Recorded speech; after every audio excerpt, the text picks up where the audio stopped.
Na ulici som stretol jedno bláznivé dievča. Neviem ako to urobila, že sa vklzla do môjho srdca. Nebola ako ostatné, bola iná, žiadna mi sveta, napriek tomu veľmi milá.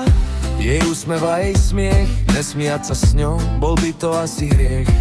Taká malá straka, čo v teniskách stála, ukradnúť moje srdce pohľadom sa pokúšala. Drzania malá!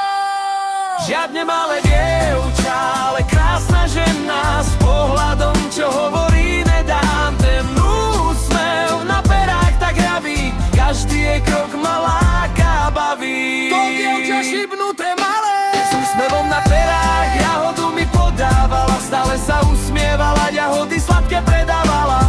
Bez toho, aby vedela s jahodou v ruke, že keď ju vezmem, v mojom srdci ona bude. Na námestí tancovala s vetrom vo vlasoch, jej smiech lietal všade, aj v mojich srdciach hlasoch. Každý jej pohyb ma nútil sa smiať, pri nej sa každý problém hneď zdá byť ľahký a slabý. Drzania malá, čo ma stále baví, len s ňou je svet veselý a hneď sa nám darí. Vlasy akoby sa s vetrom spojili, jej pohľad ma do srdca hneď zahlbil. Už mudlaná s farbou jahod na perách, jej smiech ma hneď chytil v tých horách. Drzania malá, čo ma stále baví,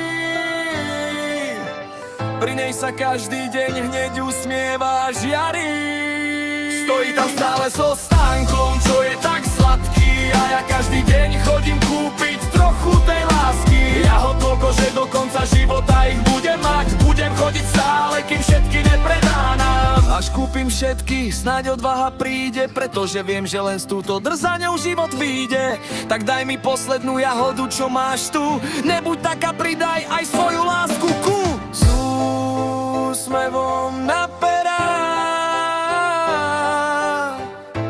drzania malá, pri nej je každý deň veselý a žiari stále znova. Žiadne malé dievča, ale krásna žena, s pohľadom, čo hovorí,